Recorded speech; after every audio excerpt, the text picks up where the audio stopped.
Hello, everyone. Welcome back to the Berg podcast. I'm Jonathan Hill, Dean of the Seidenberg School of Computer Science and Information Systems, and I welcome you to this very special edition. As you're all aware, the tech industry has a reputation for job hopping. Many people may stay for 18 months in one position and then leave for what they believe are greener pastures. And we have some people today who have worked for one of the iconic technology businesses in the world, IBM, and they have spent their entire long careers at that wonderful company. And we have an opportunity to bring these folks together, and we have a lot to learn from them. They've got a lot to teach us. And so with no further ado, I'd like to allow them to introduce themselves to us. And we'll start with welcome. Thanks for having me. So, okay, about my career. I think my career started as a teenager when I found my love of computer science. And then prior to working for IBM, actually while still in high school, I went to work for a municipality in a mainframe shop. And I actually worked my way through college there. And in my senior year, I was given the opportunity to go to work for IBM to get 6 college credits. It was a 14-month internship that ultimately lasted 31 years. So I often kid around that it was the toughest 6 credits I ever earned in my college career was working for IBM. Now, one thing back to what you said about job hopping, I beg to differ a little bit. I stayed at IBM for 31 years, but I probably job hopped within the company every 2 to 3 years.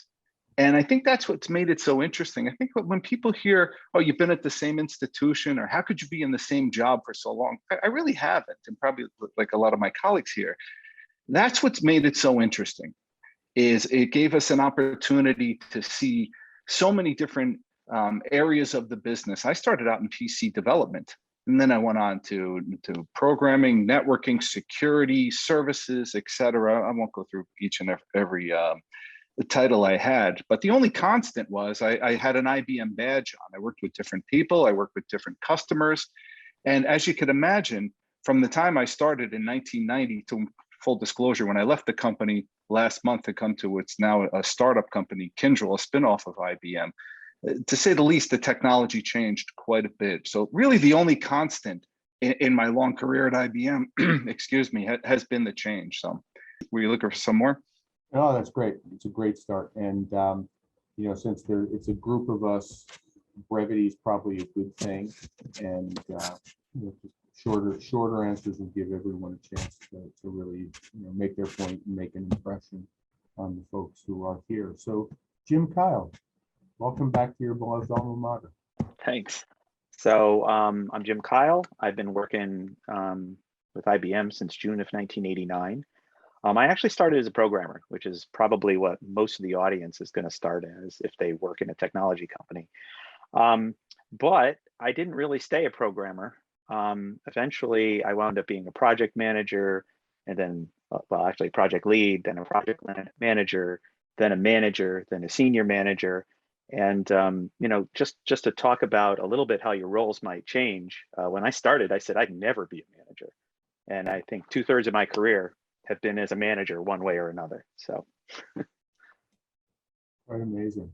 And Mark, welcome. Hello, Jonathan. Mark Shapiro. I started with IBM in June 1982. 1 week out of college, I started. In the last century. Yes. And I started off, as everyone said, as a developer. Actually working in the Yorktown Research Center for their accounting group. And then I did the usual job hopping in corporate for a while, going down to Terrytown, into White Plains. At beginning, I thought I really wanted to get into management. But after becoming a project lead and working with some PMs, project managers, I decided it wasn't for me, and that I really just loved technology and developing. And at some point when I was in corporate, they started to write their expense reporting application. It was previously on paper. And ended up being in that group for over 23 years. It was something we developed for IBM and sold commercially. For those IBMers on the phone, it was called WWER. I'm sure anybody who's traveled had used it at some point. And I knew Jim when he was a newbie back in, where was it, Terrytown, Jim? I was in Southbury, but I went to Terrytown a Southbury. lot. Okay. Just like you. So, I hopped around Westchester County. okay. So now, the last couple of years, I've been doing IT architecture, so I haven't really done much development. And now I'm kind of getting into the cybersecurity for IBM applications. Everybody has to be in show business these days in terms of cyber. We'll touch on that in a bit. So Mary Beth, so glad you're with us. Thank you, Mary Beth Henderson, and we seem to have a lot of common themes here. I started with IBM in a internship type role between my junior and senior years of college, and then hired on as well after graduation, and have been there for many years. And like Jim mentioned, I've also had, or it was Brian maybe, a lot of careers within a company.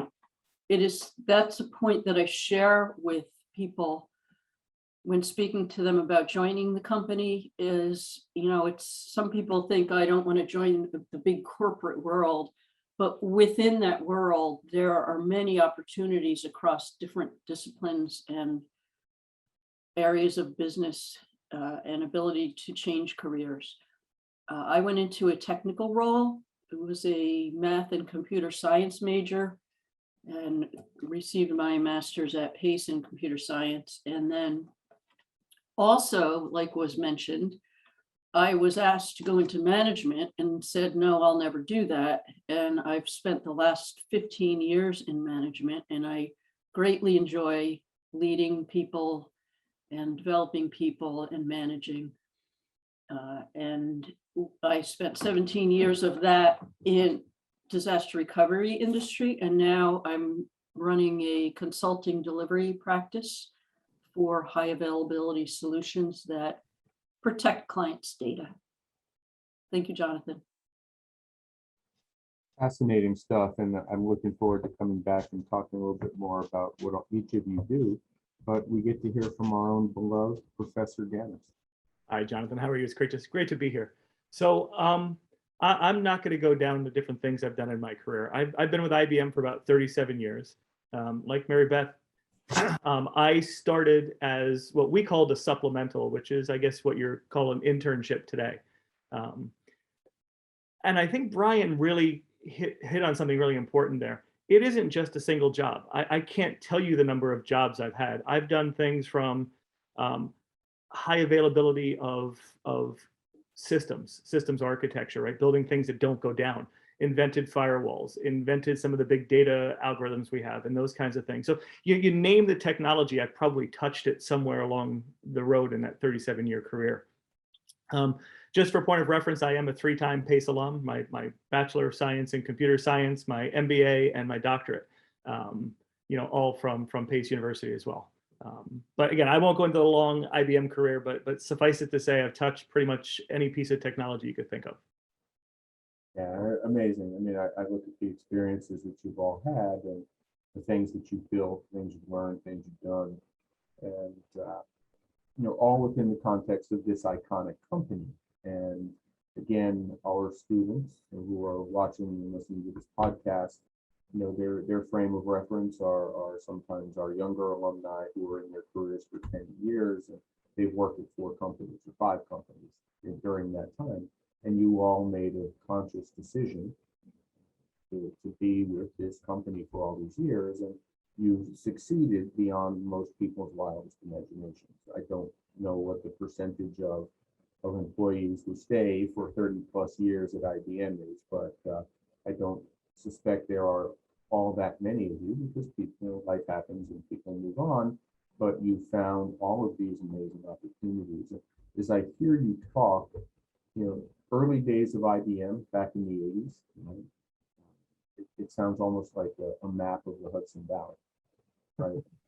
Yorktown, Peekskill, you know, these places where you've centered, and obviously the company has changed quite a bit. So it would be great to hear a little bit about that IBM that you entered. What do you remember from, you know, your internships and, you know, your first days on the job? Jim? Yeah, for me, so let's see. I didn't do an internship, but when I started, I think the thing that was different is I had come out of school and, you know, I had worked on like you know, minis and stuff like that, and PCs, which were big in 1989, right? So those were kind of rolling, and I walked into IBM and worked on a humongous mainframe, and it was something different. It's something where I had started programming in high school when, you know, BASIC was the big language for PCs and stuff like that, or I should say, you know, TRS-80s and whatnot, Commodore 64. But, you know, I walked into sort of a different world, and that world was a lot broader than what I had seen when I had been doing my, you know, any programming in high school or even in college. It was much bigger. And the systems that IBM managed were absolutely humongous, and they were interconnected in a way that I had never seen before. So I think the thing that's changed since then, though, is that I think the systems have become a lot more complex, but they're a lot more distributed as well. You don't, you know, the mainframes are still around, and they you know, take care of a lot of business around the world, but the distributed systems around them are probably what gets all the attention these days, and mobile and everything else. A lot of different environments, even than when I first experienced it in IBM. Oh, interesting. How about you, Mary Beth? Yeah, so I started as a supplemental, and it was in the days of suits and ties and jackets, and I worked on the computer room floor in a skirt and heels. And I was hired at the headquarters in Franklin Lakes. So as a 23-year-old, many of the people there had aspired to the headquarters. So it was kind of a different environment for me, having come out of college. So interesting. So interesting. Brian. I came out of an environment, it was jeans and sneakers, second shift, 10 of us running the mainframe around the clock, and maybe there were, I don't know, 500-600 employees. And I walked into 1133 Westchester Avenue, and I couldn't believe the size and scale of the building. And they told me there were about 1,000 employees there. And then they told me they had hundreds of buildings like that. And you almost couldn't comprehend the size, but you know, so it was overwhelming. But there was a story that stuck with me early on, in addition to the size, wearing a suit and the technology, and whatever discussion I was having with my boss. We got into this back and forth. There I was, 22 years old, and I said, this guy's probably not too happy with me that I'm challenging what he said. And he stopped and he said to me, he goes, you know, he goes, I like this back and forth. He goes, remember, you're not a hired hand, you're a hired head. And that's what we value you here for. And, you know, to this day, over 30 years later, that stuck with me. I'm like, you know, this is a company that they hire people and they valued them and they respected them and they wanted to hear what they say. So that's the story that stuck with me early on in my career. Yeah, really interesting. Matthew? Yeah, so you know, we've talked about staying for a long time, and I want to hit that because it's a little bit more into my career, the first after 5 or 6 years. I remember I was building computer networks at the time, and I walked down I had to solve a particular problem in routing, you know, how to move things around before this is pre-internet. And I remember going into Watson Research, talking to a friend of mine, and it was Yakov Rector, and Yakov described exactly what I needed. And I said, Yakov, that's beautiful. How can I do it? He said, well, we're inventing it right now. Give me another 1.5 years and then you can have it. And I will never, ever forget that. I walked away from that saying, why would I ever want to leave a place like this where truly I mean, and this sounds cliche, but truly they are inventing things the world is going to use and live on. And today the internet would not have been possible without the work that Yakov was doing. And here was somebody's office I could walk into and understand exactly how that was happening and perhaps contribute to what was happening to, again, I know it sounds cliche, but to change the world. And clearly it's changing the world, and we're still doing it today. So, those were the kind of days. They haven't changed. They're different. It's a little bit harder to walk into someone's office because I can't walk across the country, right? But, it's still very much the same. I can call up a number of deep researchers and understand exactly what they're doing. And they're willing to tell me, they're willing to talk to me and explain it and allow me to contribute and collaborate with them. And that to me is just something I would never give up. As a matter of fact, I never have 37 years ago. So I haven't given it up and I won't. And that's amazing. I mean, it sounds like that's one of the reasons you've stayed, is not only have you all had this amazing collection of opportunities to move through your career and grow, but you found a lot of inspiration. So let me just throw one last follow-up in there. And this is a true story. And it goes out to the people that say, I need to move every 2 years. So honestly, this is an honest to God true story. We were building computer networks, and our Cisco rep at the time, and no exaggeration, told us he was making about $1 million a year in commission off of the sales he was making. And he recruited a bunch of my fellow cohorts to go with him. I never wanted to go. And this is a true statement. I mean, I had the opportunity. I had the router vendors lined up to hire me. The money didn't matter. And you can look at changing your job every 2 years. It isn't always the money that matters. It's what you love. When I walked away from Yakov's office, I said to myself, I'm not interviewing anymore. There's no need to interview and become the lead of Avon's data center. Not that anything's wrong with Avon. I'm just not going to be creating the technology that's going to change the world at Avon. I'll be using it, but I'm not going to be able to create it. And that's why I stayed. It wasn't about the money. It was about the challenges and the technology I could invent. That's amazing. Really amazing, Matt. Yeah. And Mark, how about you? Wow, that's tough to follow. My first memories of IBM were that for 5 weeks, I had to be in Poughkeepsie and learn some IBM programming languages, PL1, JCL, I had to learn. So there were some older technologies that I had to learn. And I remember I was a nervous newbie, so I would sit in my hotel room studying and whatnot. And then when I finally ended up at research, we were a really young group. We had all just graduated. So it was a lot of fun, and we worked on some corporate accounting systems. So it was more support and doing reports. I look back, it was kind of boring at the time, but after 2 years of that, I ended up moving down to corporate and supporting some other applications and writing some other applications. Yeah, interesting. Now, you started as a programmer and you're currently an architect. Right. I'm a little concerned, right? Because our communities, folks they're hearing you, they're seeing you here, and they're going to look you up on LinkedIn, and they're going to see your technical proficiencies, Eclipse, Git, Slack, okay, technologies, Java, Java Swing, JavaScript, Dojo, HTML, CSS, Ajax, J2EE, Servlets, ISP, JAX-RS, C++, DB2, SQL, NoSQL, Cloud and MongoDB, WebSphere, and then we go to platforms, IBM Cloud, Infrastructure as a Service, Platform as a Service. How in God's name are my students going to get anywhere near that in terms of this skill set and all of these different things you've worked across? How do you do that? Time. One day at a time. Yeah. Learned a little bit at a time. So Mary Beth, you're someone who's developed a lot of people. Tell us about that time. Yeah. And how you use your time to get better. Yeah. So I said one day at a time. It's other sayings are, small bites or things like that. But yeah, so part of why Mark has a profile like that is for reasons we were talking about earlier, where you can develop yourself and then go into another area. And presently I'm in a job that's leveraging probably 5 other jobs. And so you build on it slowly and in time. And so not to be intimidating.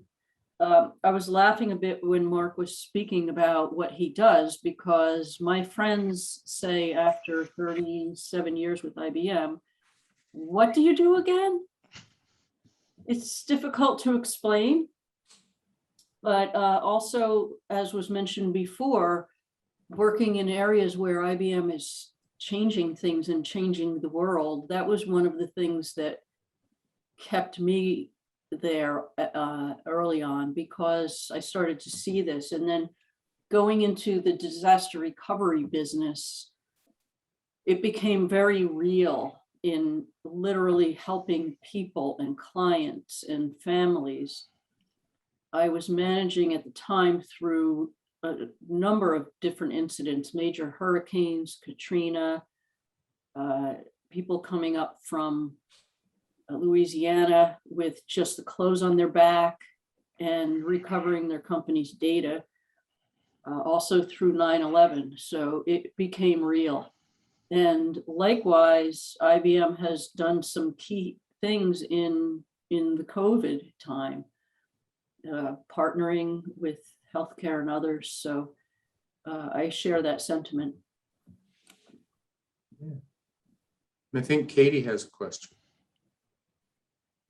I do. I was texting Dean Hill on the side, letting him know that and Mary Beth, like that actually is, that really, I really felt that as you were saying that, like that idea of that real impact that you experienced working through all of those major like catastrophic events, like helping people and companies get their data back, and kind of like that's like getting the country back running again.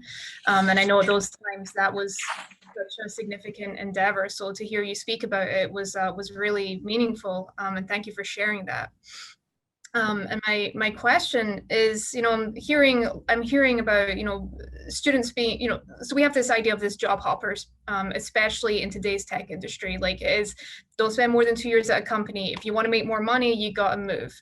However, I'm sitting here listening to all your stories that are not just, oh, I've been here for a couple of years. I've been here for decades.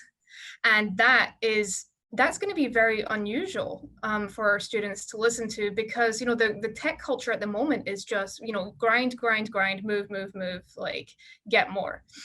So I'd really love to hear not just about IBM's like what led IBM to have such great retention, and what do you think are the general, what is the secret or the key to retention that our students can look out for as they're interviewing for jobs, so they can start envisioning themselves at places maybe on, for the longer term. So Mary Beth, I'd love to hear from you first. Thank you, Katie. One of the mentees I'm working with right now, I met through, I'm a passionate cyclist, and I met him through cycling when he was in high school. And I've been mentoring him, and he had moved around to a number of jobs, doing the job hopping and just kind of bouncing around laterally. And he is now one of final interviewers with an IBM job. And we spoke about how he is ready for a career path.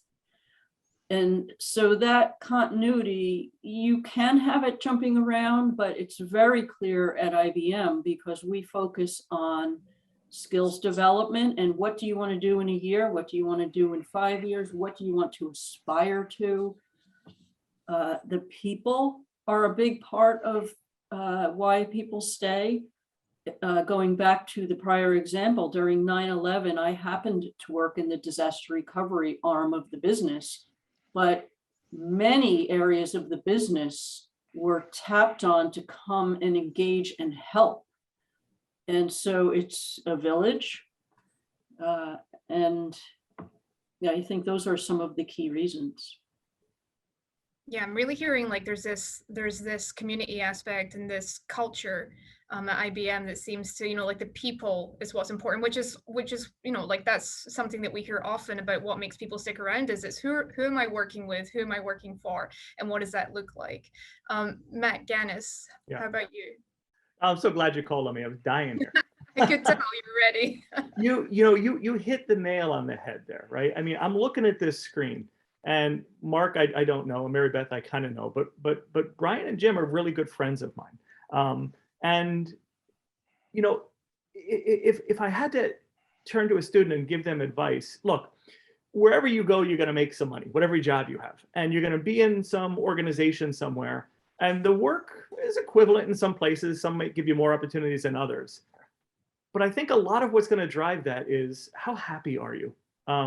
I can count, I need more than two hands to count the number of IBMers weddings I've gone to, grandchildren celebrations. I mean, those, just, it is truly a family, and it's a family that I love, right? And it's, in 37 years, I've developed this, humongous group that, is just around me. And I think that makes a big difference. You can go to some of these really high-tech places and live there because you're going to work the 20 hours a day and sleep in a hammock, and they're going to feed you and do your dry cleaning and all those kinds of wonderful things. And it's fantastic. It really, truly is. But is that really the lifestyle you want? And I know as a young college graduate, you're going to say, yes, I do, because I want the money and I want to go party. But understand there's a lot more in front of you than there is to think about. And I know that sounds old, and I am a dad, I can't help it.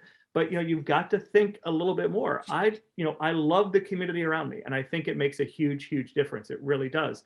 The concept that Mary Beth was talking about, which of people coming together to help in a crisis mode, yeah, that's a big thing, right? I mean, to help someone in a case of a Hurricane Katrina or a 9/11, or building an app so we can locate you when an earthquake happens, is incredibly rewarding. And smaller companies aren't going to have the deep pockets to do that. Larger companies, we do, and we have that social responsibility built into our DNA. So I do think those are the kinds of intangibles that you need to look for as you're looking for a place to be for that career. That's great. Thank you so much. Jim, what kept you at IBM, and what do you think are the secrets to great retention?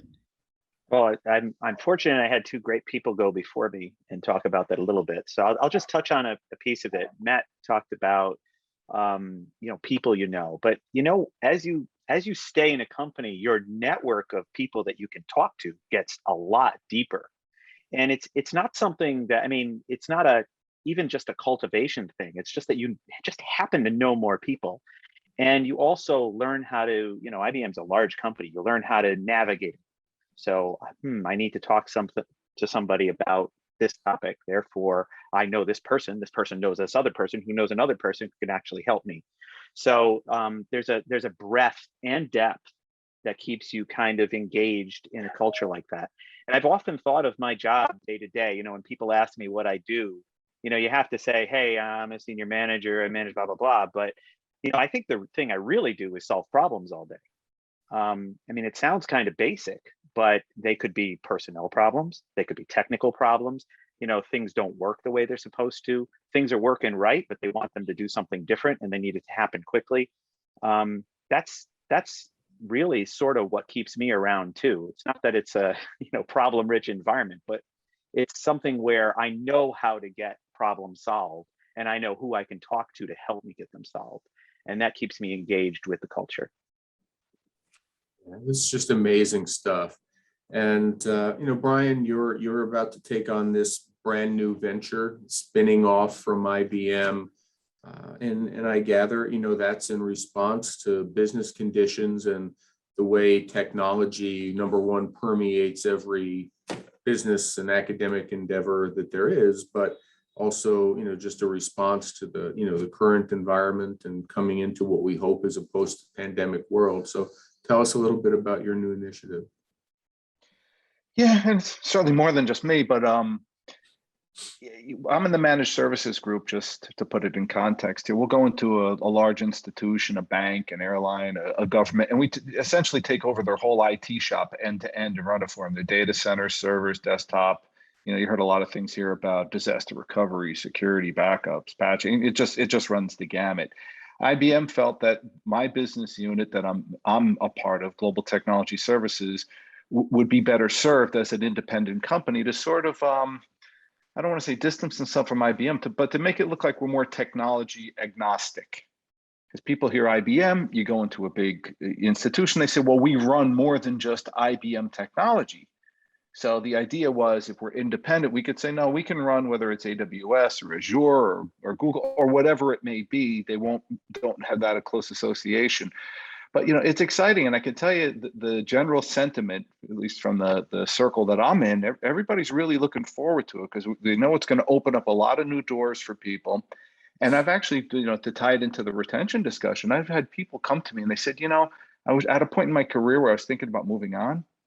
But now with this change, I go, I'm very excited to see what's going to happen. I want to stick around and see what happens with this new, we're calling it a startup, which it is.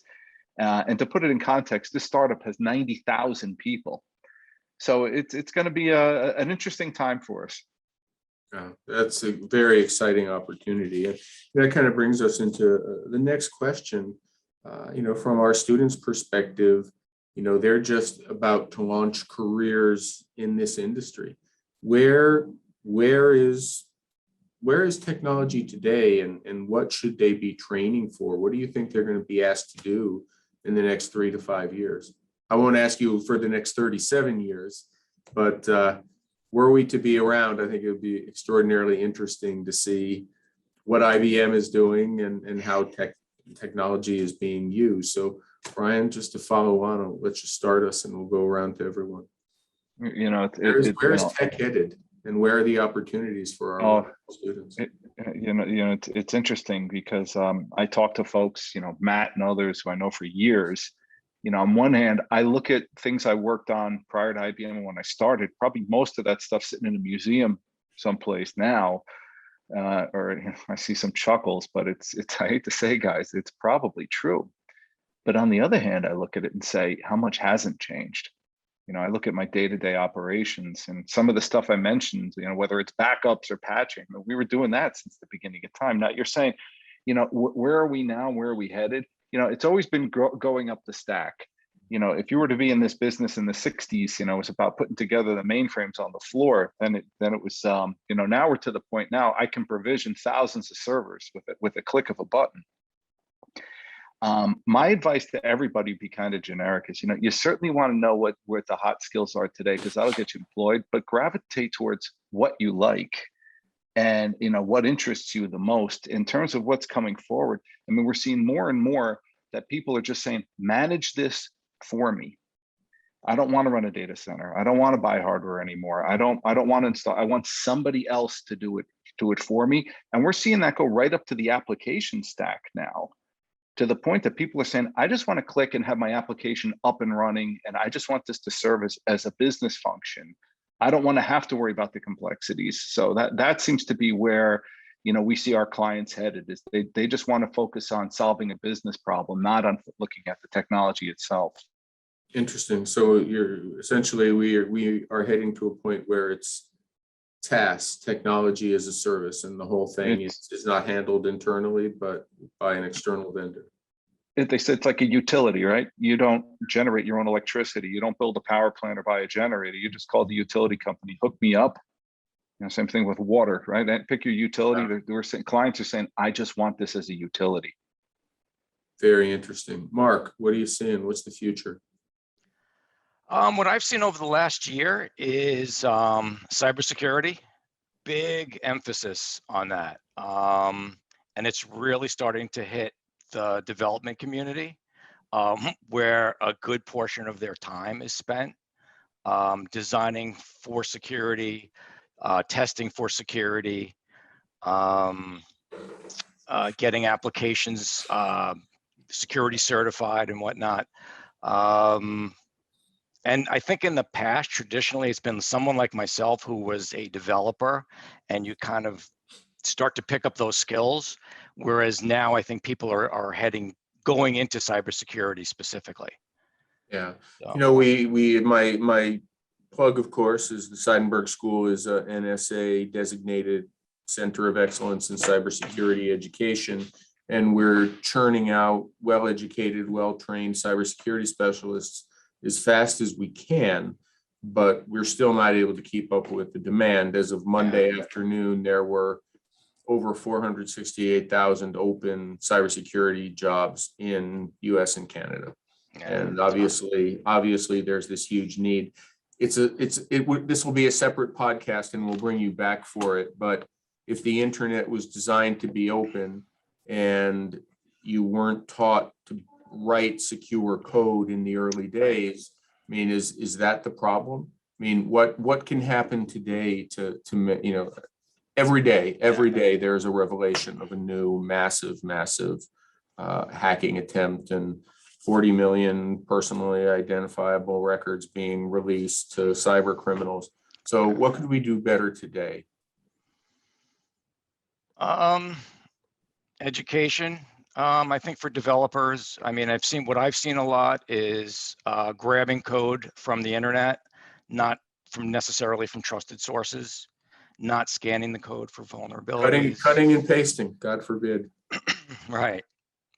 So, yeah, and then when you ask them to run a vulnerability scan on, let's say, an open source library, they're finding, oh wow, there's a lot of vulnerabilities in this. Ouch. Right.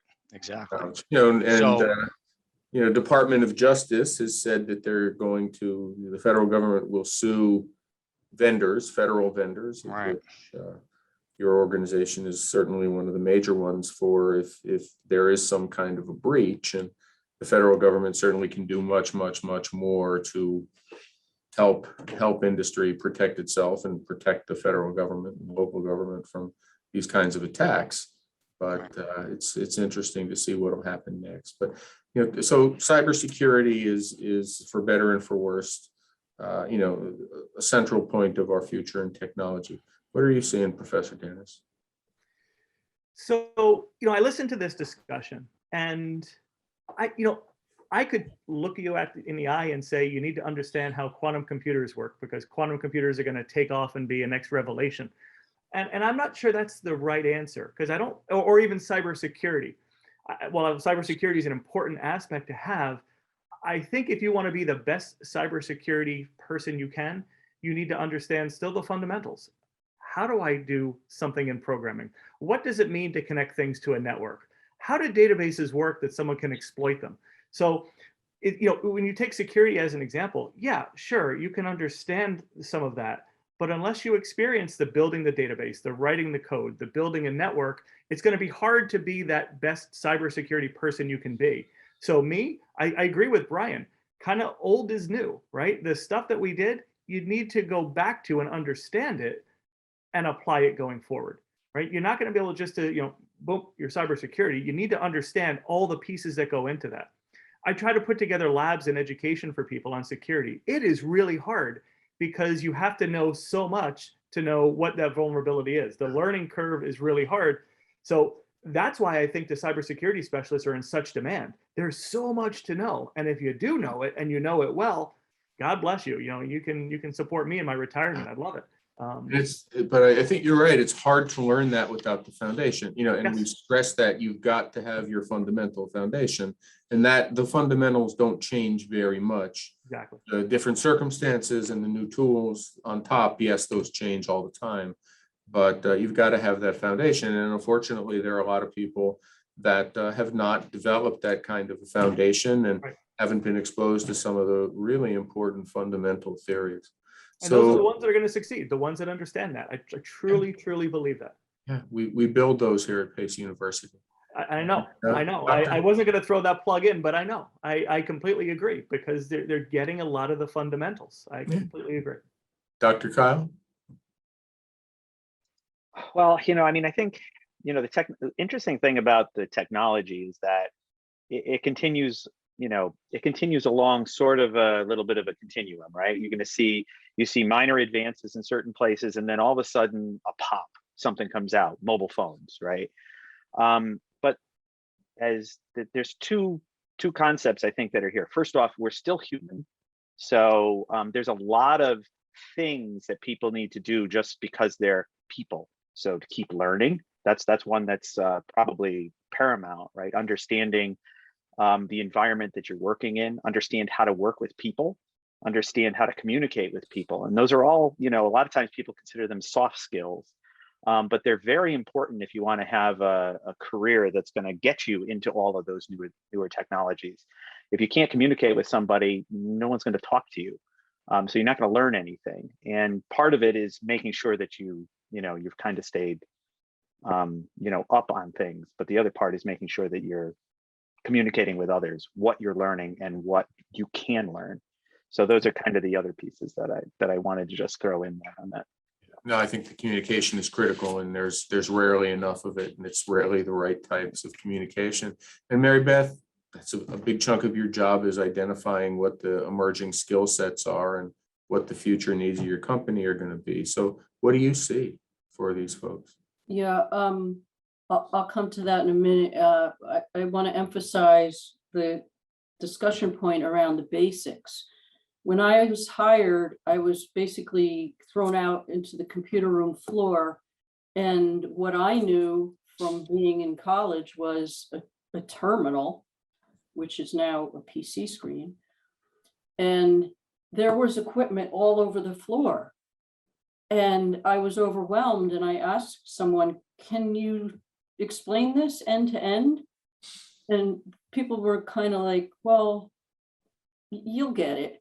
It took a while, but what we now know, or what I now know, you have storage and memory and processor, and they are all together in a laptop, or they're disparate in a mainframe. And once I learned that, I fell into troubleshooting because I just completely understood the end to end. And so I think the basics are important. Things coming along, if you're looking to find a job, you want to go where things are in demand. It is one of the reasons I have not only chosen to stay at IBM, but why IBM has chosen to keep me, is that I have looked when I've taken jobs to ensure that it was in a part of the business that was sound, not declining. And so, I can name off some technologies right now, like 5G and data at the edge. People want to process more faster. We, as consumers, want everything yesterday. So things like that, security was touched on. But the reality is, and all of us have seen it on this call, technology is changing faster and faster and faster. So what's hot today is not going to be hot 2 years from now, or maybe even 18 months from now. So tied to that, one of the things I share with mentees is I think startups are good because they give you an opportunity to learn fast and grow fast. But at some point, if you don't want to do that job hopping, we talked about Brian is in a startup. I'm in a startup because of what transpired in Kyndryl. I'm taking some business that was not with IBM proper and spinning that up. Those are places you can go in IBM to learn and grow fast.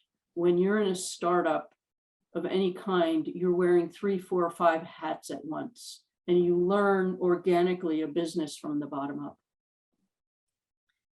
Thanks so much, Mary Beth.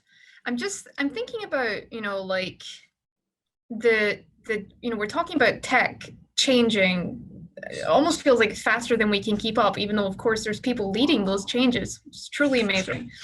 But while I'm thinking about this subject of change, knowing that you are all, have been with IBM for such a long time, and we talked previously about, remember back when it was, like Westchester offices, like IBM, locations that were those kind of smaller scale, and now it's kind of this huge, I'm not even sure what to call it, sprawling IBM. I'm curious with what changes you've observed throughout your career. And Mary Beth, I'd love to invite you in particular to earlier you said I showed up to my first job at 23 years old wearing a skirt and high heels, I think is what you said. And that kind of, I was like, whoa. And it made me start to think like, obviously, as a woman in technology, you'll have a whole perspective that could be so helpful to many of the students here, in particular, members of our Women in Technology Club. And I'm just wondering if you could share, and this is a question, that I'm inviting to the rest of you as well, to, what have you noticed in terms of the people that you work with, but, especially the culture. And at this moment of time, these are conversations that are so important to have. So I'd really love to hear your perspectives on this. Mary Beth? Yeah, we could do a whole session on this. And we will. Yeah, so, yes, I started in a skirt and heels, and I had little bow ties on that I couldn't even tie. I would go to my mom in the morning, can you help me? And she got me a briefcase. So we started there. I was the oldest child raised by a phys ed teacher. So that exposed me at a young age to a lot of male type things and culture. When I came to IBM as a more male dominated company, I didn't feel out of place because I had that background. And one of the things that I have shared with women in the past is they may express that they feel different or not selected because or excluded. Sometimes we do that to ourselves. So I never did that to myself. An example is I'm on here with 4 male colleagues and I'm a woman. That's common. Right now I'm managing 11 men. So we have to support ourselves. And let me tell you, in IBM, male colleagues have supported us. Early on in my career, I was on a customer conversation that got off color, and I had a male colleague step in with the client. I always appreciated that. Fast forward, we've been leaders in diversity hiring. We are leaders in gender equality, and we have all kinds of initiatives going on. So I can tell you as a woman, I know that if I worked in other positions in other companies, it would not have been like that. I can come to work without being concerned about how I will be treated, no matter who I am. That's really extraordinary, and such a beautiful way of expressing the amount of allyship at IBM, which is, something that that is growing within our culture, but has a long way to go. So to hear that, like IBM really sounds like it's committed to, what's that saying? A rising tide raises all ships. Like bringing everyone up together, which is really beautiful. I'm wondering for our male friends on the call, what are the changes? And this can apply to anything. What are the changes that you've noticed the most, throughout your tenure at IBM? Like when you walked in on day one, and think, things were certainly a different way, like culture wise, what was the focus of the day between then and now? What was that like, Mark? Yeah, I could say when I first started, everybody that I dealt with was in corporate, and they were in White Plains, or they were in Yorktown, or Terrytown. Everybody was in the United States. On a daily basis now, I very rarely speak to anybody in the United States. I'm on the phone with China, Romania, India, Poland. So it's all kinds of different cultures that I deal with, and I love it because there's a friend of mine that I've never met who's in China, and he was sending me all his baby pictures. So he's a new dad, and he's a proud dad. So I was just sending him pictures of my kids, from 20 years ago when they were young. So that's been a big culture change. That's awesome, like that globalization. But I love, Yes. This is making me think of what Matt was saying earlier when he was talking about IBM being like a family, and in a very real sense. Yeah. So yep. That's lovely. Jim, how about you? Well, I definitely had the same experience as Mary Beth did when I started. It was suit and tie, and that's how everybody dressed. And I also agree with Mark. I mean, I'd say probably 5 to 7 years went by when the most of the people I talked to were in the United States, and either I was running to another site to do those conversations, or I was using the phone or whatever. Sometime in the mid to later 90s, the internet was becoming a lot more, there. You know what I mean? There was a lot of capability that was built into it. You could start talking to people across the world. So today, this may be the only call I have with people from the United States, and maybe one other. But I hardly ever talk to anybody that's here, and it's kind of weird. When we went to, and I'm sure we'll hit the pandemic at some point, but when everyone went remote, I just moved where I was taking all these calls to home. So instead of having them in the office. So I have team members that are in China, India, Brazil, Mexico, Peru, UK, Hungary. I mean, they're just all over the place. And the interesting thing is that everybody brings themselves to the team. So their knowledge and their way of doing things actually enhances how the team works. Everyone does not kind of walk in lockstep anymore. You walk basically, according to the cultures that you're working with. It's a big advantage. Yeah, and what you just said there is so very true. And this notion of people just bringing themselves, like that's the beauty of that enhanced, that huge diversity of like having a globalized company, which is bringing in all these different cultures and perspectives from all kinds of people who are really invited to bring in, their experience, their cultures, and not to, obviously we all have company cultures, but it's not to quite like conform or like be shoved into a box. It's was it Mark or Brian who said earlier, you're not what was it? You're not a pair of hands. It's like we hired you as a head. It was you, Jim. Sorry, I totally butchered that, but it was I'm just thinking. Brian, actually. It was okay. The last person, Brian. But it was just really thinking about that. And how this is all kind of like coming together in having people bring in all their wonderful ideas and ways of doing things, and how that can really help IBM expand.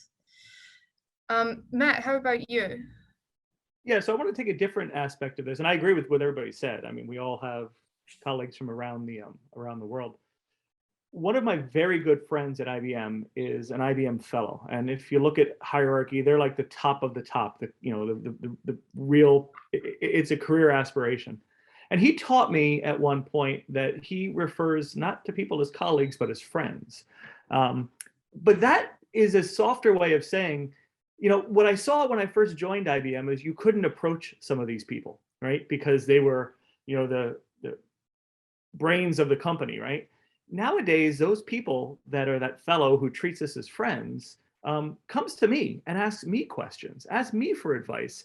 And I think that's a really interesting thing, because you had mentioned before, there's so much technology and it's always changing. I can't keep up with it, right? So I have to not be afraid to say, I don't know, and ask questions, right? And allow people to ask me questions back and forth. So I think that openness has changed dramatically from when I started. Not that we weren't open then, but it was just this very sort of stodgy, you can't approach me, you're unapproachable. And, you have to kind of come up and bow in front of somebody because they're so, accomplished. And I think that's changed. I think those borders have come down. And I think we all understand, and I think somebody said it really well here, everybody has something they bring to the table. And it is important to listen to all those views, right? It is very much an open and inclusive environment. And I mean that not just from the traditional sense, but from somebody coming in, being an IBM for 1 week to me being here for 37 years. It's open and inclusive across all kinds of dynamics and attributes. And I think that's been the biggest change that I've seen. That's neat. So we're starting to come into the final stretch of this conversation, and there's just not enough time. So I think this may have to be reprised on more than one occasion. But where do you see IBM 30 years from now? When I wheel you up in your invalid chair, Professor Gannis, 30 years from now, and wipe the applesauce off of your face so you can get a legacy award from IBM. What will that company look like? What will it be doing? I'm gonna bag on this answer, but in a way I'm serious. I don't know, because what's interesting about IBM is how much it's reinvented itself over and over and over. And they take a different direction based on where they see technology heading. So I don't know that anybody 30 years ago could have predicted where we are today, because it's going to change with the environment and where we go. I truly hope it's around and thriving and serving the world's needs all around. But in what particular discipline, in what fashion, that's what makes this place so much fun. I have no idea. And I know that sounds like a cop-out, but it is the truth. And it's that company that wants to be nimble and agile and adapt to, what the industry needs. So I don't know, but I can't wait to see. That's great. Mary Beth? Yeah, I agree with what Matt just said. I think it could probably be summarized as we will be focused in business and tech, wherever that intersects with the market and the sociology going on in the world, right? We always seem to be at that intersection. So I suspect we will still be there. That's great. And Mark, I'm just going to tweak the question a little bit for you. Where will you'll still be with the company? You'll still be working. Where will you be sourcing your programmers at that point in time? You've talked about China and Poland and Romania. Where are you going to get your tech talent? It's global.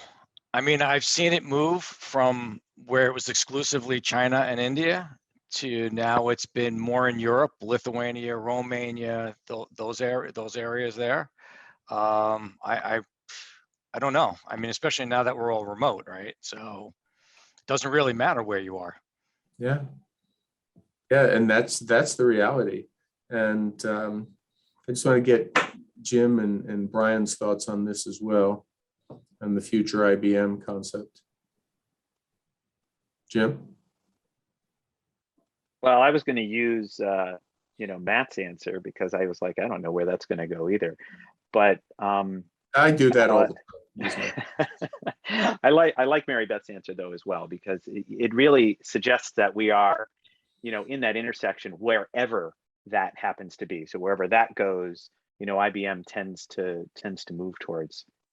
And the other thing that I was kind of thinking about, when I think about IBM's future and its penchant for reinventing itself and changing things and acquiring and divesting and all of those things that it does, that the culture moves as it does, but an IBMer is an IBMer. I mean, we're kind of an interesting breed. We're kind of a culture of our own, and when the question earlier about where are you going to source your talent, it's like anywhere, wherever it is, it's good.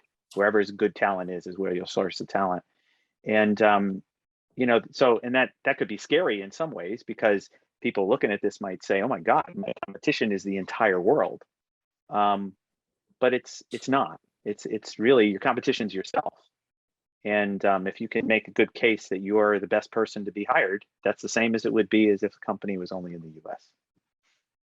So true. Jonathan, can I just throw something onto what Jim said? Sure, Because yeah. I really agree with that. And here's a challenge to everyone listening to this podcast is, how are you going to differentiate yourselves? Because we are looking around the world for the talent, right? And I'm going to say we don't care. I don't mean that in a bad way, but wherever it comes from, wherever the best talent comes from is where we're going to go.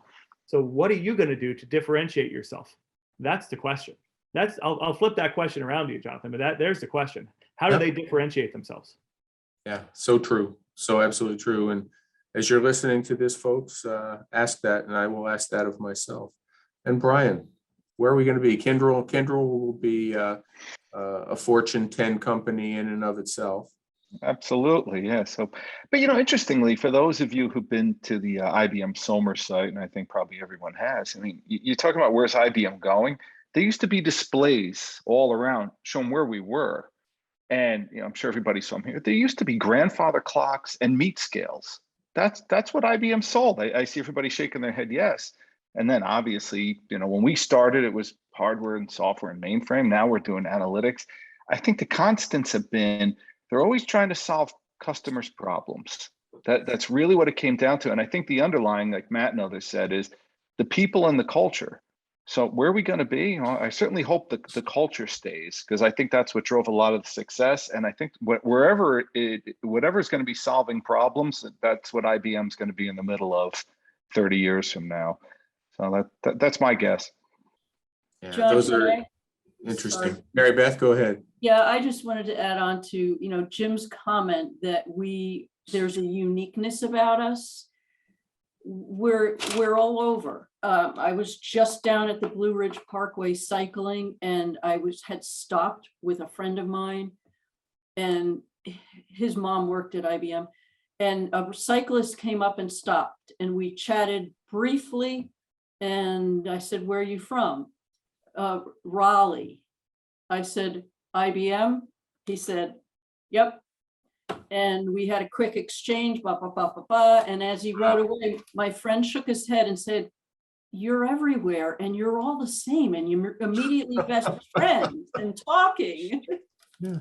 Well, I have never seen any of you together in the same room at the same time. So that's an interesting thing. But, this is why this is such a fascinating conversation, because it's this iconic company, this iconic brand, but these amazing people. And you do have so many commonalities in all these wonderful characteristics, and you're just extremely talented people. And there's so much that we can learn from that. And I want to just ask the one of the stock questions you always ask at the end of these things, which is, what advice would you give, to our students who are getting ready to go out in the world? If you were to put yourself back 37 years ago in the 80s, when you were starting with the company, what from this wonderful perspective would you share with our students? And I also want to give you a chance to make sort of a final statement,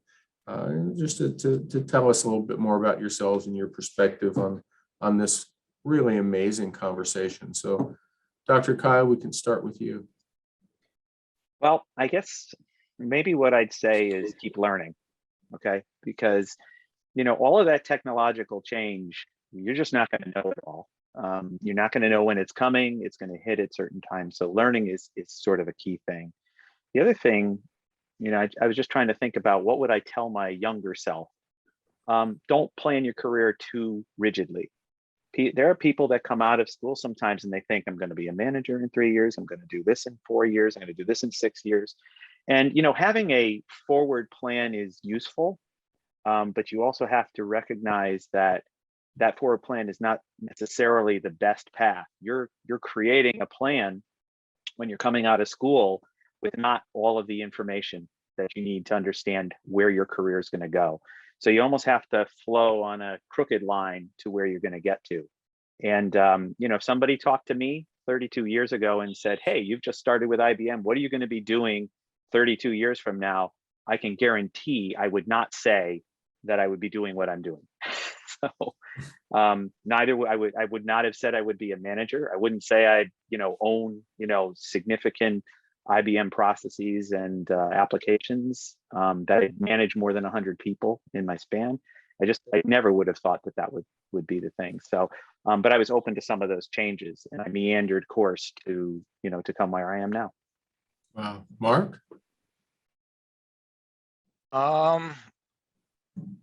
I would say find something that you're happy with, because that's something that you might do for a while, and just continue to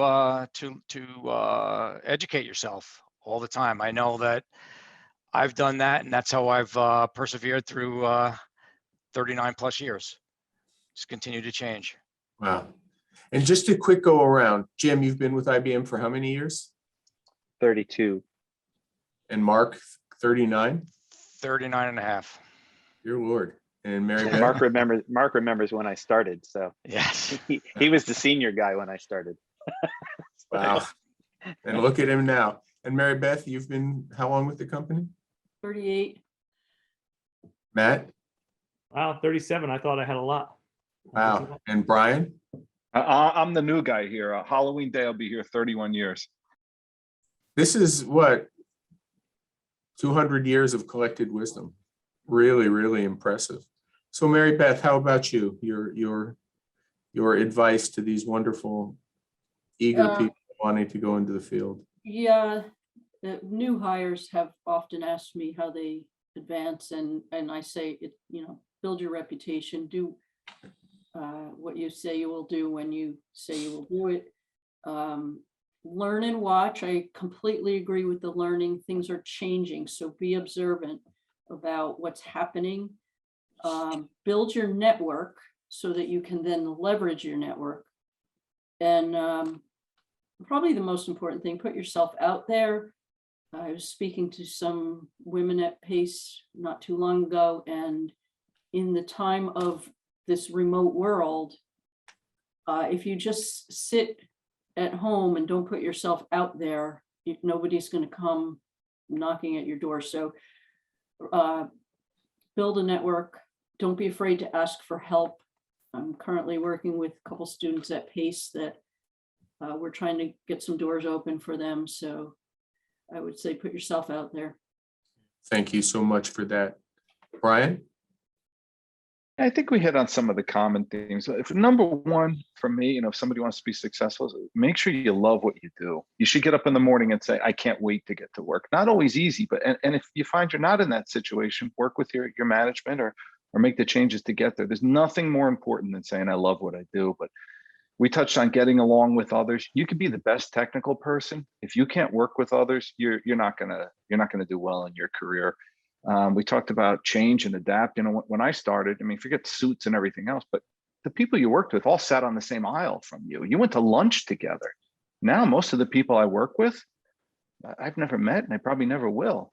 Actually, while we're here, Jonathan, on this, I actually have a Slack channel in the background. 26 different people from 11 different countries working an outage. Who would have thought that you go from having lunch with people every day to working with 26 people that you don't even know? So embrace the change. Yeah.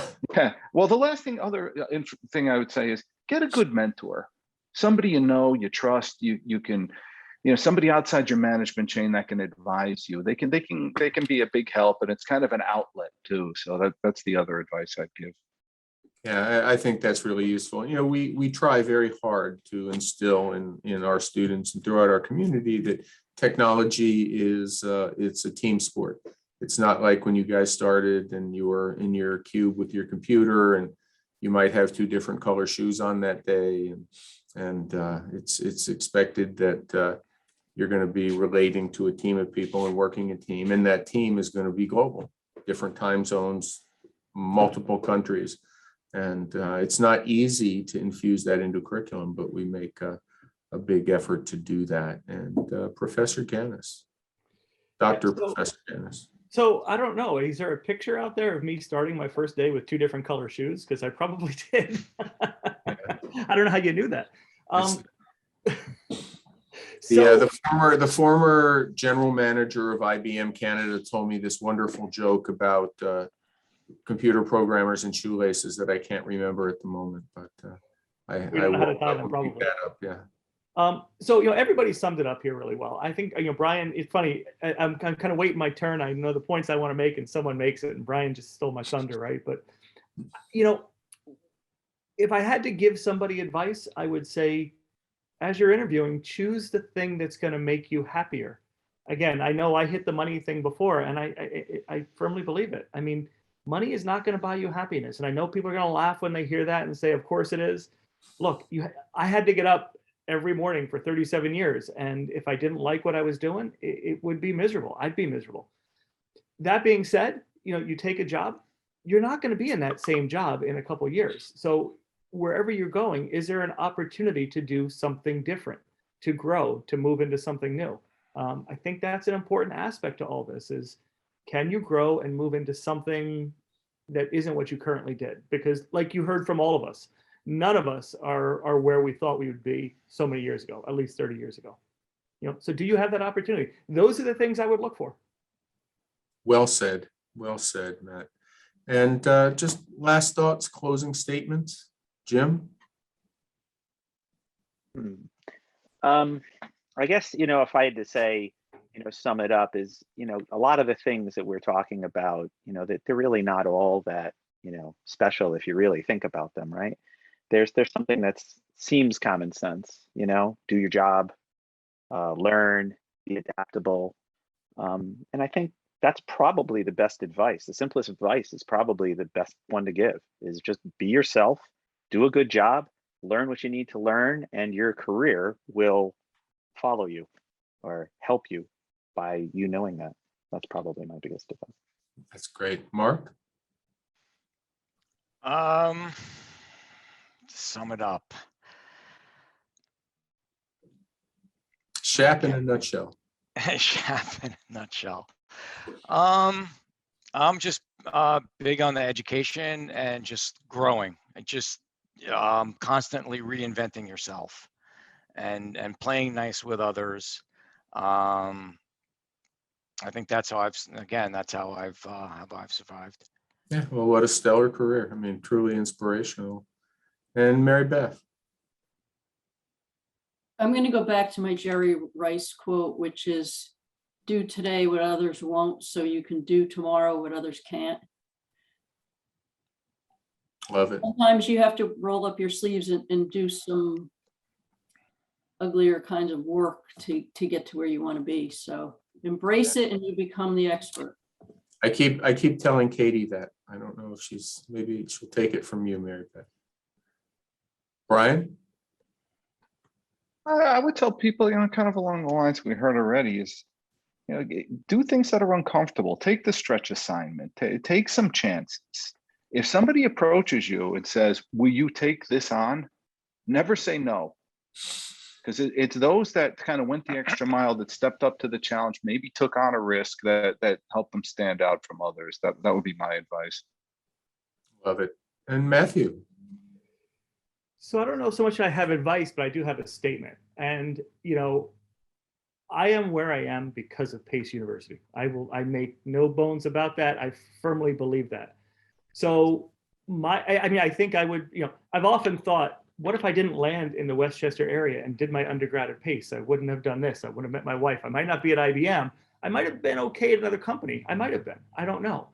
But I know the things I learned and the people I met and the way I learned how to behave came from Pace University, came from that university experience. So that being said, my advice is take advantage to the hilt of people on your campus, your professors and those mentors, those people you're learning from, because they are going to affect your future, and you couldn't be in a better place, right? To have your future affected by people like, Jonathan Hill. Absolutely. I appreciate that. And goes for you as well. Again, this has been a joy. Just the opportunity to hear from you and learn from you. It's truly remarkable what you've achieved. And so grateful that you'd make time out of your extraordinarily busy schedules to come and talk with us today. I know Katie and I are really looking forward to the series of 40th anniversary parties that we'll be invited to. Katie's vegan, so make sure that the cake is a vegan cake. And we really look forward to having you back with us again. And this has been terrific. So many thanks, and we will see everyone soon on the next Berg podcast. Thank you.